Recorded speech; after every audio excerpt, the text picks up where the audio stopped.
To all of you guys. Integration हमने indefinite integration वो part किया था जो हमने 12th में नहीं पढ़ा। जो 12th में पढ़ने का है वो मैंने पूरी सीरीज़ बना रखी है आपकी।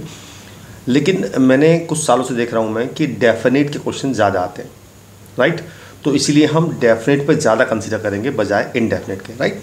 तो आज हम डेफिनेट स्टार्ट कर रहे हैं। तो पहला जो फंडा मैं बता रहा हूँ आपको वो बता रहा हूँ लेबनीज़ थ्योरम।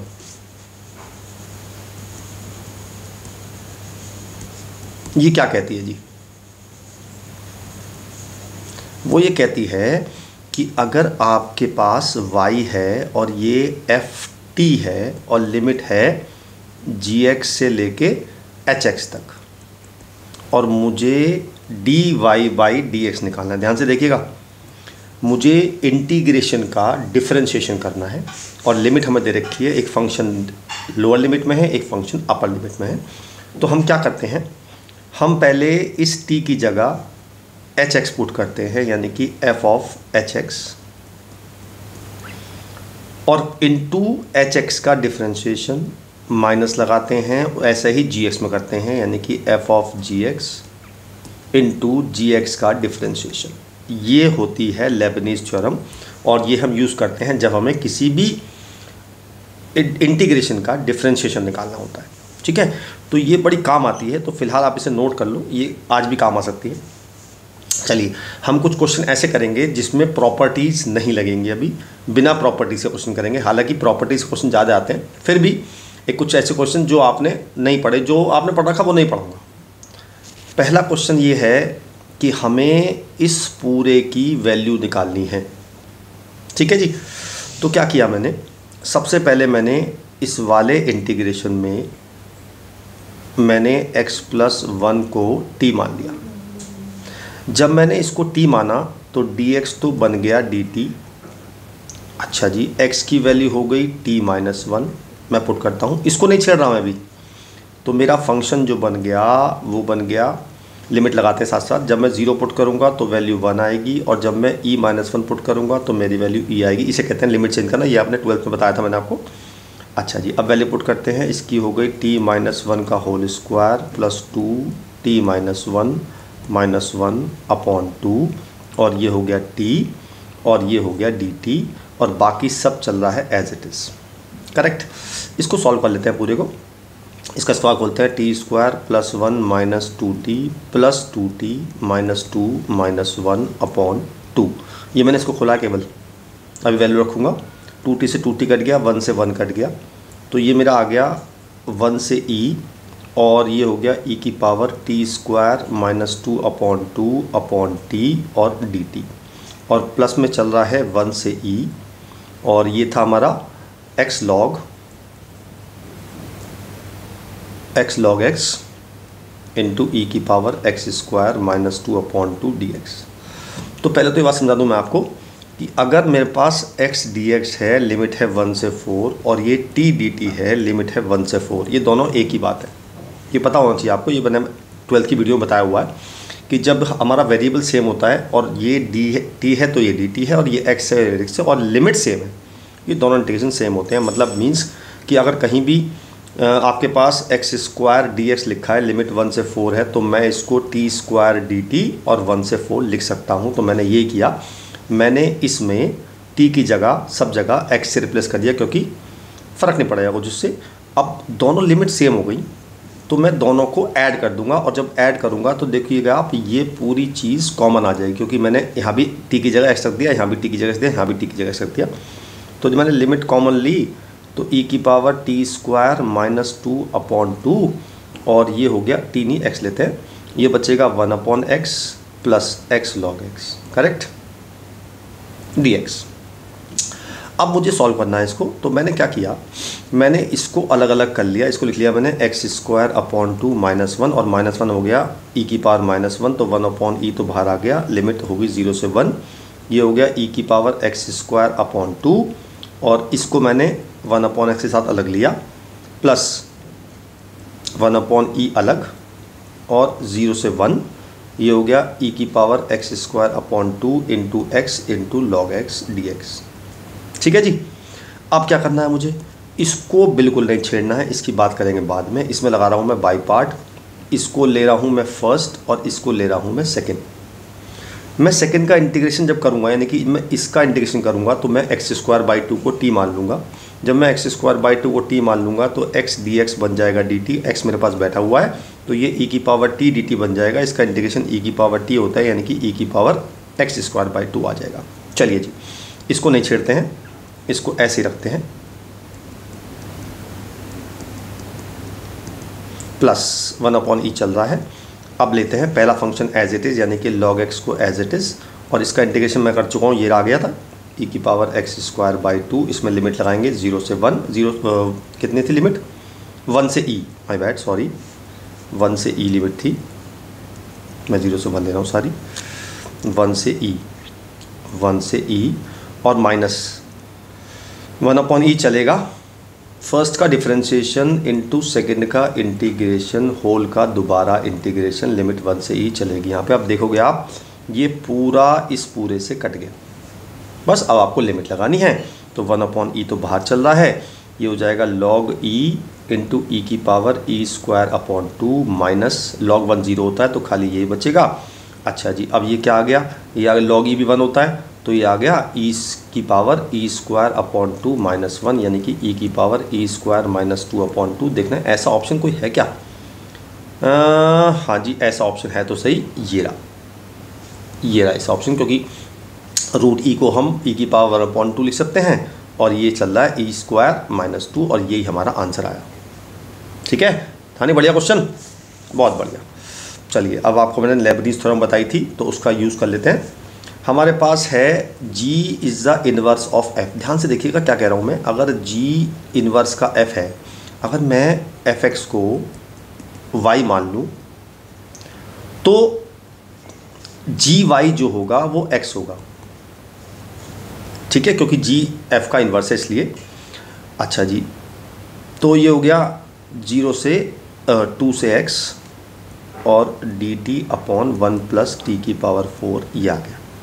अब मैं लगा रहा हूँ लेबनीज़ थ्योरम, मैं निकाल रहा हूँ dy/dx। तो मैंने क्या कहा था, ये fx है, ये gx है, ये hx है और ये fx है। तो पहले fx में रखना है ऊपर वाली वैल्यू, x की t की जगह रख देंगे x, इंटू इसका डिफरेंशिएशन 1 हो जाएगा, माइनस इसकी जगह रखेंगे ये और इसका डिफरेंशिएशन हो जाएगा 0, तो ये तो 0 ही हो गया। तो मेरा dy/dx जो आ गया वो आ गया 1/√1 + x²। ये आया मेरा dy/dx। बट मुझे तो निकालना है g'0, यानी कि gx का डिफरेंशिएशन करना है। तो जब g' निकालूंगा तो वो हो जाएगा dx/dy, राइट। तो मैंने इसको उल्टा कर दिया, तो dx/dy जो कि मेरा g' आ गया और ये आ गया मेरा √1 + x⁴। अब मुझे निकालना है g'0, यानी कि मुझे y को 0 पुट करना है। अब सोचो y 0 कब होगा, आपको बता दूं मैं आपको। अगर देखो कहीं भी इंटीग्रेशन में लिमिट 1 से 1 हो और फंक्शन कुछ भी हो तो इसकी वैल्यू हमेशा 0 आएगी। क्यों आएगी पता है ना? जब मैं इसका इंटीग्रेट करूंगा मैं 1 लिमिट लगाऊंगा और जब मैं 1 लगाऊंगा दोनों लिमिट सेम होंगी तो वैल्यू माइनस करके 0 आ जाएगी।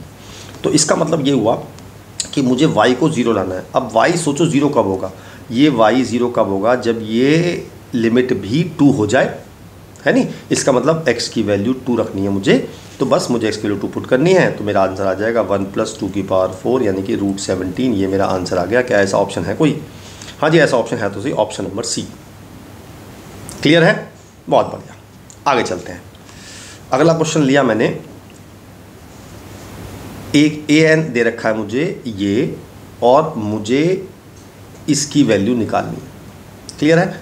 चलिए जी, तो मैंने क्या किया, इसमें मैंने 1 - sin t को x मान लिया, तो मेरा हो गया -cos t dt = dx। अब मैंने साथ साथ इसको लिख दिया 2 sin t cos t dt। तो मेरा cos t dt तो बन गया -dx। मैंने मतलब पहले पुट करता हूँ, ये तो t⁻n हो गई।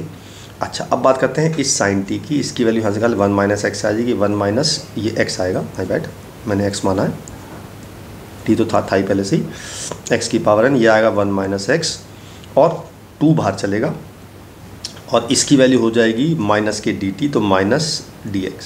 अब लिमिट चेंज कर देते हैं, जब मैं 0 पुट करूँगा यहाँ पे t की जगह तो 1 माइनस 0 1 हो जाएगा, और जब मैं π/2 पुट करूँगा तो मेरी वैल्यू हो जाएगी 1 माइनस 1 0। और अब देखो ऊपर की लिमिट छोटी आ गई। जब कभी ऐसा हुआ करे कि ऊपर की लिमिट छोटी आ जाए नीचे वाली लिमिट से, तो आपको क्या करना चाहिए, माइनस हटा के इसको उल्टा कर देना चाहिए, यानी कि लिमिट हो गई 0 से 1 और x की पावर n माइनस x की पावर n प्लस 1 और dx। अब इसमें लिमिट लगा, मतलब इसका इंटीग्रेशन कर देते हैं। 2 तो बाहर चल रहा है, ये हो जाएगा x की power n plus 1 upon n plus 1 minus x की power n plus 2 upon n plus 2। अब इसमें लिमिट लगाते हैं 0 से 1, तो जब 1 लगाएंगे तो हमारा x खत्म हो जाएगा, यानी कि ये बचेगा 1 upon n plus 1 minus 1 upon n plus 2। 0 से सारे 0 हो जाएंगे, तो ये मेरी an की वैल्यू आ गई, जो मुझे an गिवन था। अब मुझे निकालना है an अपॉन n, और n की वैल्यू 1 से n तक है और n टेंडिंग टू इन्फिनिटी है। ठीक है, तो मैंने पहले an अपॉन n निकाल लिया, तो मैंने क्या किया, n से दोनों तरफ डिवाइड कर दिया, तो यहाँ भी n आ गया और यहाँ भी n आ गया। करेक्ट। अब मुझे समेशन लगाना है, यानी कि an अपॉन n में समेशन लगाना है। तो मैंने समेशन लगाया यहाँ पे 1 upon n into n plus 1 minus 2 चल रहा है सबके साथ, और ये हो जाएगा summation of 1 upon n into n plus 2। ये मुझे निकालना है, और n टेंडिंग टू यहाँ पे इन्फिनिटी दे रखा है। ठीक है, तो पहले क्या करते हैं हम क्या करते हैं, हमने इस 1 को चेंज किया, इसको लिखा मैंने n प्लस 1 माइनस n। ऐसी मैंने ये जो 2 था, इस 2 को मैं अंदर ले गया, मतलब मैं अब इस 2 को यहाँ लिख रहा हूँ और इस 2 को यहाँ लिख रहा हूँ, और 2 को लिख रहा हूँ मैं n प्लस 2 माइनस n। अब मैं इसको अलग अलग करूँगा तो 2 तो यहाँ बाहर चलेगा, और ये हो जाएगा summation of 1 upon n minus 1 upon n plus 1, और ये हो जाएगा summation of 1 upon n minus 1 upon n plus 2। अब समेशन खोलते हैं, यहाँ पे n की वैल्यू 1 से लेके n तक है, यहाँ भी n की वैल्यू 1 से n तक है। चलिए खोलते हैं, तो पहले इसको खोलते हैं, तो ये हो जाएगा 1 minus 1 upon 2 plus 1 upon 2 minus 1 upon 3 ब्ला ब्ला ब्ला चलता रहेगा। अब चलता क्यों रहेगा, क्योंकि हमारा है n टेंडिंग टू इन्फिनिटी, तो ये सीरीज़ इन्फिनिटी चलती रहेगी। ऐसे ही मैं इसमें लगाता हूँ 1 minus 1 upon 3 plus 1 upon 2 minus 1 upon 4 plus 1 upon 3 minus 1 upon 5 ब्ला ब्ला ब्ला चलता रहेगा ये भी। अब क्या जादू होगा देखिए, अब जादू ये होगा कि इस 1 अपॉन 2 से ये कट जाएगा, सब कटते जाएंगे, यहाँ तो बचेगा केवल 1, और यहाँ पे इस 1 अपॉन 3 से ये 1 अपॉन 3 कटेगा, अगले से 1 अपॉन 4 कट जाएगा, अगले सब कट जाएंगे, तो बचेगा 1 और ये 1/2। तो ये तो हो गया 2 माइनस ये हो गया 1 प्लस 1/2, तो ये हो गया 2 माइनस 3/2, यानी कि 1/2 मेरा आंसर आ गया। देखते हैं ऐसा ऑप्शन है कि नहीं है। हाँ जी, 1/2 ऑप्शन, हाँ बिल्कुल है, ऑप्शन नंबर ए मेरा आंसर हो गया। बढ़िया क्वेश्चन था ना। चलिए आगे चलते हैं। नेक्स्ट क्वेश्चन है, मुझे इस पूरे इंटीग्रेशन की वैल्यू 1/4 गिवन है और मुझे x की वैल्यू निकालनी है जो कि 1 से बड़ी है। ठीक है, तो क्या करते हैं, सिंपल लगाते हैं इसमें बाई पार्ट। log t को लेते हैं फर्स्ट फंक्शन, तो first function as it is, इसका इंटीग्रेशन हो जाएगा t²/2 माइनस पहले का डिफरेंशिएशन इंटू दूसरे का इंटीग्रेशन होल का दोबारा इंटीग्रेशन, और टोटल लिमिट लगाएंगे 1 से x, और ये 1/4 दे रखा है। तो ये t से एक t कट जाएगा, तो ये हो जाएगा log t into t²/2 minus ये हो जाएगा t²/4, और लिमिट लगाएंगे इसमें 1 से x तक, और ये 1/4 दे रखा है। चलो लिमिट लगाते हैं पहले, ये हो गया log x into x²/2 minus x²/4। अब जब 1 लगाएंगे तो ये तो हो जाएगा 0, और ये हो जाएगा 1/4 इज इक्वल टू 1/4। क्लियर है। अब देखो ये माइनस माइनस प्लस हो गए, तो ये पूरा इससे कट गया, तो मेरा आ गया, मैंने x² कॉमन ले लिया और 4 भी कॉमन ले लिया, तो बचा 2 log x minus 1 is equal to 0। अब x तो 0 हो नहीं सकता, इसलिए मैंने log x is equal to 1/2, ये बेस में e होता है, तो x की वैल्यू आ जाएगी e की पावर 1/2, यानी कि √e मेरा आंसर आ गया। ये है ऑप्शन नंबर है क्या ऐसा? हाँ जी बिल्कुल ऑप्शन नंबर है, इसका भी ऑप्शन नंबर ए आ गया। ठीक है, मज़ा आ रहा है, बढ़िया क्वेश्चन है ना। चलिए नेक्स्ट क्वेश्चन लेते हैं। नेक्स्ट क्वेश्चन में क्या करना है मुझे, बढ़िया क्वेश्चन, बहुत बढ़िया क्वेश्चन है। इसमें है a टेंडिंग टू इन्फिनिटी है, और मुझे दे रखा है 1/a, मतलब 1/a बाहर चल रहा है, और ये है 0 से इन्फिनिटी, और ये है x² plus ax plus 1/x की पावर 4 प्लस 1 और tan इनवर्स 1/x dx। सबसे पहले क्या किया मैंने, इसको मैंने i मान लिया, और मैंने यहाँ पे क्या किया 1/x को t मान लिया, तो dx हो गया माइनस के 1/t² dt। अब वैल्यू पुट करते हैं जी, वन अपॉन ए तो चलेगा एज इट इज़, आई ये होता रहेगा। अब देखो लिमिट चेंज करते हैं, जब मैं 0 पुट करूँगा यहाँ पे तो इन्फिनिटी हो जाएगा, और जब मैं इन्फिनिटी पुट करूँगा तो 0 हो जाएगा, और ये हो जाएगा 1 अपॉन टी स्क्वायर प्लस ए अपॉन टी प्लस 1, और ये हो जाएगा 1 प्लस 1 अपॉन टी की पावर 4, और ये हो जाएगा tan इनवर्स टी, और ये हो जाएगा माइनस के 1 upon T square D T, ये इंटू है एक्स नहीं है। ठीक है जी। तो पहला काम तो ये करते हैं कि इस वाले माइनस को हम ख़त्म करके लिमिट को उल्टा करते हैं, क्योंकि ऊपर की लिमिट छोटी आ गई है। तो ये हो गया 1 अपॉन ए 0 से इन्फिनिटी। अच्छा, अब मैं इसका एलसीएम भी ले रहा हूँ और इसका एलसीएम भी ले रहा हूँ, तो ये हो जाएगा T square plus A T plus 1 upon 1 plus T की पावर 4, और एक टी स्क्वायर बचेगा, और ये हो जाएगा tan इनवर्स टी और 1 upon T square D T, ये इससे कट गया। ठीक है। अब मैंने आपसे कहा था कि अगर t की जगह मैं x रख दूँ तो कोई फ़र्क नहीं पड़ेगा, तो मैंने t की जगह वापस से x के रिप्लेस कर दिया, तो ये हो गया x square plus a x plus 1 upon 1 plus x की पावर 4, और ये हो जाएगा tan इनवर्स x dx। अब मैं इस वाले i को और इस वाले i को ऐड कर रहा हूँ, क्योंकि लिमिट सेम है। जब मैं ऐड करूँगा तो 1 अपॉन ए बाहर आएगा 0 से इन्फिनिटी, और ये पूरा कॉमन आ जाएगा क्योंकि ये दोनों सेम है, और यहाँ बचेगा tan inverse 1 upon x plus tan inverse x। आपको पता है tan इनवर्स 1 अपॉन एक्स होता है cot इनवर्स x, और cot inverse x plus tan inverse x होते हैं कितने, π/2। तो ये π/2 बाहर निकाल लिया मैंने, i की वैल्यू आ गई π/4a, और ये आ गया लिमिट 0 से इन्फिनिटी एक्स स्क्वायर प्लस 1 के नीचे अलग और ए एक्स के नीचे अलग, यहाँ पे 1 प्लस x4 अलग, और यहाँ पे 1 प्लस x4 अलग। ठीक है जी। अच्छा जी, अब दोनों का इंटीग्रेशन अलग अलग करता हूँ जी मैं। यहाँ तो आ गया π/4a, और ऊपर नीचे मैं एक्स स्क्वायर से डिवाइड कर दूंगा, तो ये बन जाएगा 0 से infinity 1 plus 1 upon x square, और यहाँ आ जाएगा x square plus 1 upon x square, और इसमें जब मैं इसकी मल्टीप्लाई इससे करूँगा, इंटीग्रेशन अलग अलग कर रहा हूँ, ऐसे ही कट जाएगा, तो π/4 0 से infinity x upon 1 plus x की पावर 4 dx। ठीक है जी। यहाँ करता हूँ मैं -2 + 2, तो ये क्या बन जाएगा पता है, ये बन जाएगा x माइनस 1 अपॉन एक्स का होल स्क्वायर प्लस √2 का होल स्क्वायर। यहाँ पे आप मान लेंगे x माइनस 1 अपॉन एक्स को t मान लेंगे, और यहाँ पे ऊपर x बैठा हुआ है, यहाँ पे एक्स स्क्वायर को t मान लेंगे, दोनों का इंटीग्रेशन करके लिमिट लगाएंगे तो आपका आंसर आ जाएगा। इतना काम आपको करना है, अच्छा रहेगा, आपको भी लगेगा हाँ भी हम कुछ कर रहे हैं। ठीक है, चलिए नेक्स्ट करते हैं। नेक्स्ट है हमारे पास है x इंटू ए की power minus log x base a, और ये ग्रेटेस्ट इंटीजर फंक्शन है, और मुझे इसकी वैल्यू गिवन है और मुझे निकालनी है a की वैल्यू। करेक्ट। तो सबसे पहले क्या करते हैं हम log x बेस a को t मान लेते हैं, तो x हो जाएगा a की पावर t, dx हो जाएगा a की power t log a into D T. Value put करते हैं, लिमिट चेंज करते हैं साथ साथ। जब मैं 1 पुट करूँगा x की जगह तो 0 आएगा, और जब मैं a पुट करूँगा तो 1 आएगा, तो 0 से 1 लिमिट आ गई। अच्छा, x की जगह मैंने रख दिया a की पावर t, इसको रख दिया मैंने t, तो ये हो गया a की power minus box of t, और dx की जगह आ गया a की power t log a into D T. Clear है, बहुत बढ़िया। अब देखो जब मैं इन दोनों पावर को ऐड करूँगा, log a तो कांस्टेंट है, बाहर आ गया, ये हो गया 0 से 1 log t minus box of t into a की पावर t डी टी। आपको पता है t minus box of t कितना होता है, ये होता है फ्रैक्शनल पार्ट ऑफ t।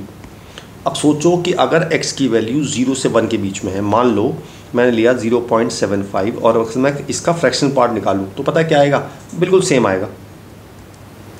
आएगा नहीं आएगा, सेम आएगा।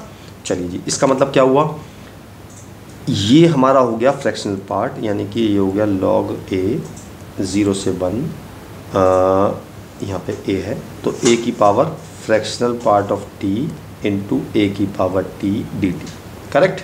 और जैसा मैंने अभी बताया कि अगर इसकी वैल्यू 0 से 1 के बीच में है तो ये वैल्यू सेम आती है, यानी कि इसमें फैक्ट पैड नहीं आएगा। यानी कि अगर x की वैल्यू 0 से 1 के बीच में है तो जो उसका फ्रैक्शनल पार्ट होता है वो x के इक्वल होता है, तो मुझे इसको t पुट कर देना है, तो ये a की पावर 2t हो जाएगा, तो log a ये हो जाएगा a की पावर 2t लिमिट 0 से 1 dt। अब इसका इंटीग्रेशन करना बड़ा आसान हो गया, log a ये हो गया a की power 2t upon log a into 2, इससे कट गया। अब लगाते हैं लिमिट 0 से 1, तो पहले 1 रखते हैं, तो a की पावर 2/2 माइनस a की पावर 0/2, तो ये आ गया a² माइनस 1/2, यानी कि a² माइनस 1/2। और ये मुझे पता है क्या दिया हुआ है, ये मुझे दिया हुआ है e-1/2, तो मैंने इसको रख दिया e-1/2। बस अब सिंपल वैल्यू निकाल लेते हैं। 2 से 2 कट गया, तो 1 से 1 कट गया, तो a² इक्वल टू e आ गया, a की वैल्यू आ गई √e। जब देखते हैं ऐसा ऑप्शन है क्या कोई, √e, हाँ जी √e ऑप्शन है, ऑप्शन नंबर ए। आज ए ज़्यादा आ रहे हैं ना, मज़ा आ रहा है क्वेश्चन में। चलिए एक आखिरी क्वेश्चन करते हैं वीडियो का, छोटी छोटी वीडियो बनाएंगे तो आपको समझने में आसानी होगी। हमें इसकी वैल्यू निकालनी है, ठीक है। अच्छा अब देखो, आपने ये साइन तो पढ़ा है, दैट इज कॉल्ड समेशन, मतलब मुझे सम करना है। एक साइन ये होता है, इसका मतलब होता है मुझे जो अंदर है मल्टीप्लाई करना है, पहले r को 1 रख के और n तक मल्टीप्लाई करना है, और ये समेशन है, ये आपको पता है। तो अगर मैं इसकी बात करूं तो मैं इसे लिखूंगा 0 से 1, तो मैंने वैल्यू पुट कर दी। तो जब इसकी वैल्यू आएगी तो पहले r को 1 रखते हैं, तो ये आएगा x+2, फिर x को 1 रखेंगे, 2 रखेंगे, x+1 रखा, फिर 2 रखा, नहीं 1 पहले 0 रखना है, नहीं 1 रखना है, फिर पहले 1 रखना है, ये 1 रखा, फिर 2 रखा, फिर 3 रखा, और अप टू n रखा, ठीक है जी। और मल्टीप्लाई में बैठा है, इसमें रखते हैं वैल्यू, समेशन करते हैं, तो 1/x+1 plus 1/x+2 blah blah blah 1/x+n dx। अब देखो कितना मज़ा आएगा, आप सोचिएगा कि कैसे सोचना है आपको क्वेश्चन करने में। तो मैंने क्या किया, मैंने इस पूरे को कुछ मान लिया, तो मैंने x+1, x+2, x+3 ब्ला ब्ला ब्ला x+n, मैंने इसको e की पावर t मान लिया। e की पावर t क्यों माना, क्योंकि मुझे log लेना है, तो log लेंगे तो ये हो जाएगा log x+1 plus log x+2 up to log x+n, ये हो जाएगा t। Now differentiate both side, 1/1x+1 1/x+2 blah blah blah 1/x+n into dx, ये आ गया मेरा dt। तो कितना खूबसूरत हुआ, देखो ये पूरा मेरा dt बन गया, और ये बन गया e की पावर t, ठीक है जी। तो ये बन गया e की पावर t और ये बन गया dt। अब यार लिमिट चेंज करनी है ना, चेंज करते हैं लिमिट। जब मैं x को 0 पुट करूँगा सब जगह, तो ये बन जाएगा 1 × 2 अप टू n तक, और ये बन गया मेरा n फैक्टोरियल। और जब मैं 1 पुट करूँगा तो मेरा आएगा 2 × 3 अप टू n+1 तक, तो ये बन गया n+1 फैक्टोरियल। तो लिमिट हो गई मेरी n फैक्टोरियल से n+1 फैक्टोरियल। क्लियर है। चलिए अब इसका इंटीग्रेशन तो e की पावर t होता है, पता है आपको, लिमिट लगानी है n फैक्टोरियल से n+1 फैक्टोरियल। हमने एक मिस्टेक ये कर दी कि हमने इसको e की पावर t माना था, तो ये e की पावर t होगा, तो t की वैल्यू आएगी log n फैक्टोरियल, और यहाँ पे t की वैल्यू आएगी log n+1 फैक्टोरियल। तो हमने log लगाना पड़ेगा यहाँ पे। चलिए जी अब यहाँ पे लिमिट लगाते हैं, तो ये हो गया e की power log n+1 factorial minus e की पावर log n फैक्टोरियल। आपको पता है e की पावर log fx होता है, तो वो केवल fx होता है, तो मैंने रख दिया वैल्यू, तो ये हो गई n+1 factorial minus n factorial, और ये मेरा आंसर आ गया। क्या ऐसा ऑप्शन है कोई?